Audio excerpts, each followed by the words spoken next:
मैं हूं मुशर्रफ हयात। Class 12th के स्टूडेंट के लिए कल जो पहला पार्ट दिया था पहले चैप्टर का, भौतिक विज्ञान के पहले चैप्टर का जो पहला चैप्टर था आपका स्थिर बिंदु आवेश और वैद्युत क्षेत्र, उसका आपका पहला पार्ट हो चुका है। पहले पार्ट में हमने आपको कुछ कॉन्सेप्ट, कुछ चीज़ें सिखाई थी।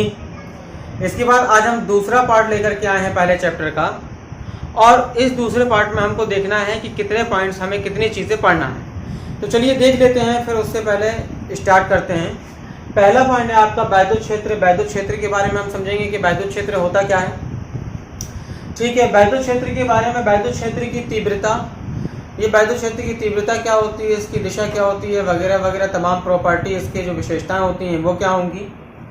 तीसरा हम देखेंगे कि वैद्युत बल रेखाएं किसे कहते हैं, और आज के जो लेक्चर है उसमें हम समझेंगे अंतिम और चौथी चीज की वैद्युत बल रेखाओं की विशेषताएं क्या होती हैं।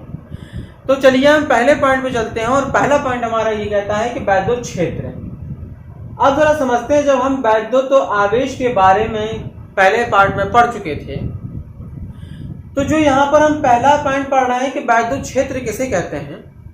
वैद्युत क्षेत्र का मतलब ये होता है कि जब कोई आवेश या आवेशों का एक समुदाय, एक पूरा निकाय हो, जब कोई आवेश या आवेश समूह या आवेश समुदाय हम कहें, उसके चारों ओर का वह क्षेत्र जिसमें कोई एक हम दूसरा आवेश रखें तो वो आकर्षण या प्रतिकर्षण का अनुभव करता है, तो उस बिंदु, जो बिंदु आवेश है या समुदाय आवेश है, उसके चारों ओर के क्षेत्र को हम वैद्युत क्षेत्र कहते हैं। इसको कुछ इस तरीके से समझते हैं। मान लीजिए आपके पास में ये एक कोई आवेश है, इस पर धन चार्ज है। अब इसके चारों ओर का ये पूरा एरिया है, और चारों ओर का एरिया इस तरीके का एरिया है कि अगर हम इसके चारों ओर कोई एक आवेश रखें, हम माइनस क्यू आवेश भी रख सकते हैं, आप प्लस क्यू आवेश भी रख सकते हैं।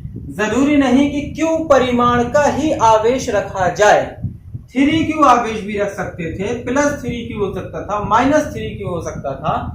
तो अगर इस आवेश को रखने से, जिस स्थान पर हम इस आवेश को रख रहे हैं, और ये आवेश आकर्षण या प्रतिकर्षण का अनुभव करता है, तो समझ लीजिए कि इसके चारों ओर का एक ऐसा क्षेत्र होगा, उस क्षेत्र के अंतर्गत ही ये 3q आवेश होगा, तभी यह आकर्षण या प्रतिकर्षण का अनुभव कर रहा होगा। और समझने के लिए हमने कल आपको बताया था सजाती आवेश और विजातीय आवेशों के मध्य जो अंतर होता है, वो ये बताया था कि अगर ये प्लस आवेश है और ये भी प्लस आवेश है तो इन दोनों के बीच में प्रतिकर्षण होगा, और अगर ये माइनस आवेश और ये प्लस आवेश है तो इन दोनों के बीच में आकर्षण बल लगेगा।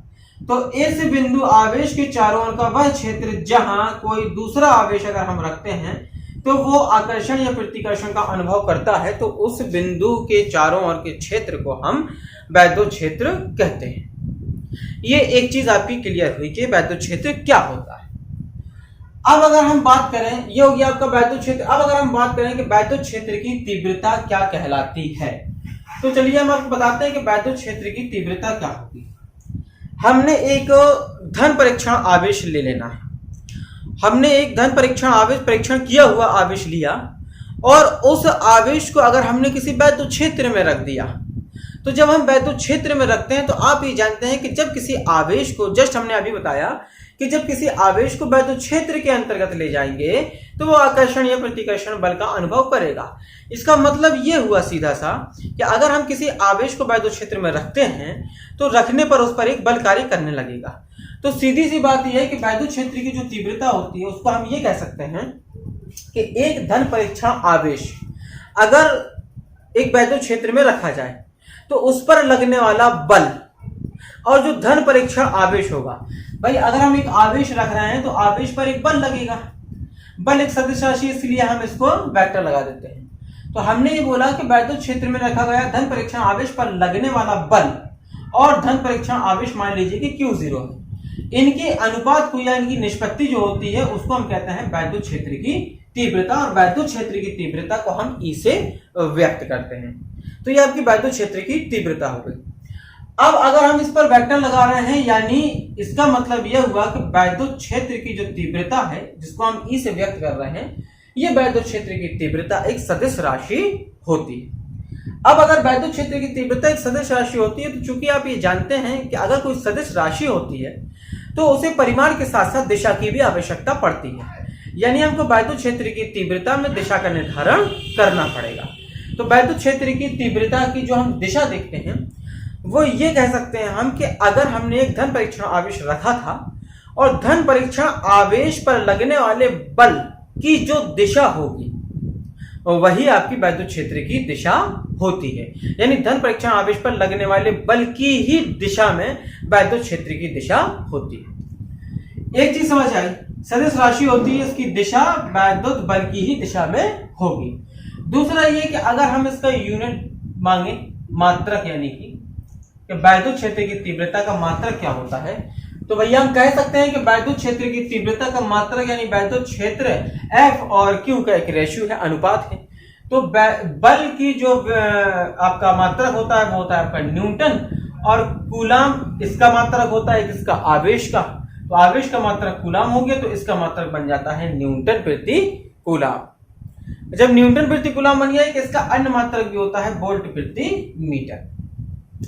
यहां से हम इसकी विमा भी निकाल सकते हैं, न्यूटन यानी बल, और बल की विमा आपको पता होगी क्या होता है, mLT-2। और आवेश जो Q होता है, तो Q का एक फार्मूला होता है, Q बराबर होता है IT। ठीक है, अच्छा IT और I होती है धारा, और धारा जो होती है वो एम्पियर होती है। एम्पियर की विमा हो गई A और समय की विमा हो गई T, तो आवेश की विमा बनी आपके पास में AT। और जब ये AT बन गया तो M आपका ज्यों का त्यों रहेगा, L भी आपका ज्यों का त्यों रहेगा, T जब ऊपर जाएगा तो एक घात और बढ़ जाएगी और A -1 हो जाएगी। तो ये आपकी वैद्युत क्षेत्र की तीव्रता की विमा निकल आती है, mLT-3 A-1। ठीक, क्लियर। चलते हैं आगे की तरफ। ये वैद्युत क्षेत्र की तीव्रता हो गई आपकी। अब अगर हम बात करें कि वैद्युत बल रेखाएं किसे कहते हैं, तो देखिए वैद्युत बल रेखाओं का जो मतलब होता है वो ये होता है कि ये एक प्रकार से हम यूं कह सकते हैं कि एक वैद्युत क्षेत्र है आपके पास में, वैद्युत क्षेत्र में हम एक काल्पनिक वक्र की कल्पना करें, यानी वैद्युत क्षेत्र में हम यूं कह सकते हैं इसकी डेफिनेशन में कि वैद्युत क्षेत्र में खींचा गया ऐसा काल्पनिक और निष्कोण वक्र। निष्कोण वक्र का मतलब होता है, ये होता है आपका निष्कोण वक्र, इसका मतलब होता है स्मूथ कर्व। ठीक है, स्मूथ कर्व खींचे हम, कैसा हो, काल्पनिक हो और निष्कोण हो, खींचा गया ऐसा वक्र जिसमें आपका जो धन आवेश है, एकांक धन आवेश है, वो भी पृथक्कृत, एकांक धन आवेश पृथक्कृत जो होता है वो चलने के लिए प्रेरित हो। यानी एक हम ऐसा काल्पनिक पृष्ठ खींच रहे हैं जिस पर धन परीक्षण आवेश क्या हो रहा है, चलने के लिए प्रेरित हो रहा है।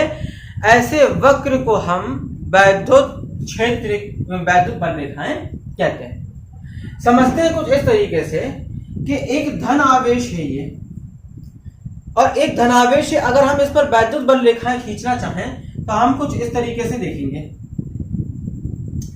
ये आपकी वैद्युत बल रेखाएं कहलाएंगी।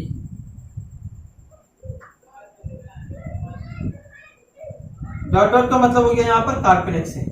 ठीक, तो कहने का तात्पर्य ये कि अगर हम यहाँ पर ये देखें कि वैद्युत बल रेखाएं किस दिशा में होती है, तो हम यूं कह सकते हैं कि वैद्युत बल रेखाएं एक ऐसी रेखाएं हैं जो धन परीक्षण आवेश से उनकी दिशा दूर की ओर होती है, यानी धन से निकलती हैं, धन से दूर की ओर चलती हैं, धन से दूर जाती हैं।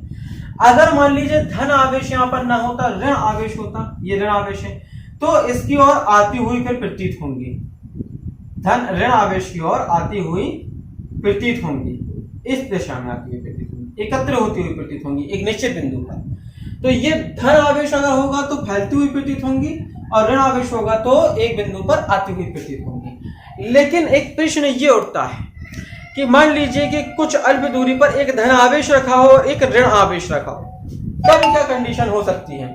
तो देखें, अगर हम एक धन आवेश और एक ऋण आवेश लेते हैं, ये मान लीजिए हमने एक धन आवेश लिया, ये मान लीजिए हमने एक ऋण आवेश लिया, तो फिर हम ये कह सकते हैं कि धन से तो दूर जा रही थी और ऋण की ओर आ रही थी। तो इसका मतलब अगर हम यहाँ पर एक काल्पनिक पृष्ठ बनाते हैं तो कुछ हम इस तरीके से बना पाएंगे, धन से चलेंगी ऋण पर समाप्त हो जाएंगी। इसको इस तरफ से बना सकते हैं, धन से चलेंगी ऋण पर समाप्त हो जाएंगी, या अगर यहाँ तक नहीं पहुंच रही हैं तो ऋण पर आएंगी। चाहे यहाँ से आए चाहे यहाँ से आए, ये इसकी डायरेक्शन हो गई। ठीक है, इससे आपको ये पता चल रहा है कि धन से चल रही है, ऋण पर पहुंच रही है। ठीक है, यहाँ से धन से निकल रही है, ये आप देख सकते हैं, धन से निकल रही है, यानी धन से दूर जाती है, ऋण की ओर आती हैं, तो ये एक स्मूथ कर्व आपको मिल जाता है। ये कहलाती है वैद्युत बल रेखा।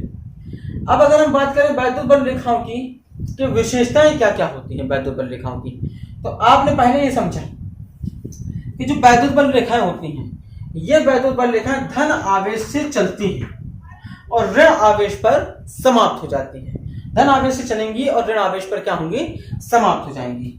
एक चीज हुई आपकी। दूसरी चीज इसकी ये होती है कि ये बल रेखाएं एक दूसरे को कभी क्रॉस नहीं करती, इस तरीके से कभी काटती नहीं है, प्रतिच्छेद नहीं करती हैं। अब आप ये पूछेंगे भैया प्रतिच्छेद काहे नहीं करती हैं, क्यों नहीं करती हैं? तो प्रतिच्छेद करने का मतलब यह है, उससे पहले हम एक पॉइंट को समझेंगे। पॉइंट को हम ये समझेंगे कि जब हम एक काल्पनिक पृष्ठ बनाते हैं, यानी वैद्युत बल रेखाओं को प्रदर्शित कर रहे हैं एक काल्पनिक वक्र के द्वारा, ये एक पूरा काल्पनिक वक्र बना हुआ है, ये वैद्युत बल रेखाओं को व्यक्त कर रहा है, प्रदर्शित कर रहा है। तो अगर हम इस वैद्युत बल रेखाओं में किसी भी बिंदु पर, वो बिंदु ये भी हो सकता है, वो बिंदु ये भी हो सकता है, वो बिंदु यहां पर भी हो सकता है, किसी भी बिंदु पर अगर हम एक स्पर्श रेखा खींचते हैं, स्पर्श रेखा का मतलब इस बिंदु पर अगर हम खींचेंगे तो कुछ इस तरीके से स्पर्श रेखा हमारी खींचेगी, लेकिन अगर हम इस बिंदु पर खींचेंगे तो इस बिंदु पर हमारी कुछ इस तरीके से दिशा बनेगी। तो किसी वैद्युत बल रेखाओं में किसी भी बिंदु पर खींची गई स्पर्श रेखा उस बिंदु पर वैद्युत क्षेत्र की दिशा को व्यक्त करती है। मतलब अगर हम ये कहें कि वैसे हम कहेंगे कि वैद्युत बल रेखाओं की दिशा कहां से कहां की ओर है, तो हम ये कह सकते हैं धन से ऋण की ओर है। लेकिन अगर हम ये कहें किसी बिंदु पर वैद्युत क्षेत्र की दिशा क्या है, तो हर एक बिंदु पर वैद्युत क्षेत्र की दिशा अलग हो सकती है, लेकिन निश्चित यह है कि उस बिंदु पर अगर हम एक स्पर्श रेखा खींच देंगे तो स्पर्श रेखा की जो दिशा होगी वही आपकी वैद्युत क्षेत्र की दिशा होगी, वैद्युत क्षेत्र की तीव्रता की, या वैद्युत क्षेत्र भी हम उसको कह सकते हैं, वैद्युत क्षेत्र की दिशा आप बता दीजिए तो वही वैद्युत क्षेत्र की दिशा या वैद्युत क्षेत्र की तीव्रता की दिशा कही जाएगी। तो इस पॉइंट पर वैद्युत क्षेत्र की जो दिशा है वो इस दिशा में है, लेकिन इस बिंदु पर अगर हम देखेंगे तो वैद्युत क्षेत्र की दिशा इस बिंदु पर होगी।